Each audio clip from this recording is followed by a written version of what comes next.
छठ पूजा भारत के कई राज्यों में मनाया जाने वाला एक प्रसिद्ध त्यौहार है जो कार्तिक शुक्ल षष्ठी के दिन मनाया जाता है। छठ पूजा मुख्य तौर से सूर्य देव की उपासना का पर्व है। इस दौरान व्रती 36 घंटों का व्रत करती है।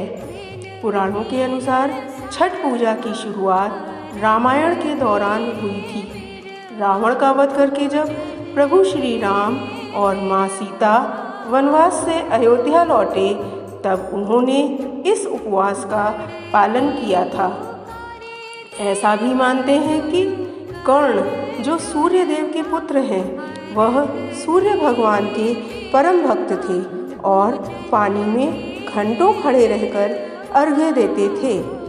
पांडवों के स्वास्थ्य और दीर्घायु के लिए द्रौपदी भी सूर्य देव की उपासना करती थीं। कहते हैं कि उसकी इसी श्रद्धा के कारण पांडवों को अपना राजपाट फिर से मिला था और उस दिन से आज तक इस पूजा की प्रथा चलती आ रही है। आज भी लोग इस व्रत को संतान प्राप्ति और अपने घर वालों की सुख समृद्धि तथा दीर्घायु के लिए करते हैं। छठ पूजा के 4 महत्वपूर्ण दिन होते हैं। नहाए खाए। छठ पूजा का पहला दिन होता है नहाए खाए। इस दिन सबसे पहले घर की सफाई कर उसे पवित्र किया जाता है। उसके बाद व्रती स्नान कर अपने आप को पवित्र करती है। स्नान करने के पश्चात वह शुद्ध और सात्विक भोजन कर व्रत की शुरुआत करती है। इस दिन चना दाल, लौकी की सब्जी रोटी के साथ खाई जाती है। पकाए खाने को सबसे पहले व्रती खाती है और उसके बाद घर के बाकी सदस्य खाते हैं। खरना। छठ पूजा का दूसरा दिन है खरना। व्रत करने वाली स्त्री पूरे दिन का उपवास करती है।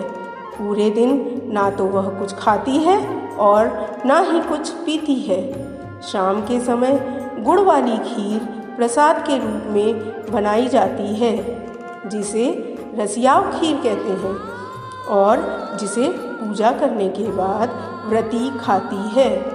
उसी रात छठी मैया के लिए चाशनी, गेहूं का आटा और घी से बनाई मिठाई ठेकुआ प्रसाद के तौर पर बनाते हैं। संध्या अर्घ्य। यह तीसरा दिन छठ पूजा का मुख्य दिन है। इस पूरे दिन व्रती पूरे दिन निर्जल व्रत रखती है। शाम को वह नदी या तालाब के किनारे इकट्ठा होकर डूबते सूरज को अर्घ्य देती है। जब व्रती घाट की तरफ अर्घ्य देने के लिए जा रही होती है तभी उनका बेटा या घर का कोई एक पुरुष बांस की बनी टोकरी लेकर आगे चल रहा होता है जिसे बहंगी कहते हैं। बहंगी में फल, प्रसाद और पूजा की सामग्री रखी जाती है। उषा अर्घ्य। छठ पूजा के चौथे दिन उगते सूरज की पूजा की जाती है। व्रती और अन्य घर के लोग एक बार फिर नदी के किनारे इकट्ठा होते हैं और छठी मैया को प्रसन्न करने के लिए उनके गीत गाते हैं। फिर अंत में व्रती प्रसाद और कच्चे दूध के शरबत का सेवन कर व्रत तोड़ती है और इस तरह छठ पूजा की समाप्ति होती है।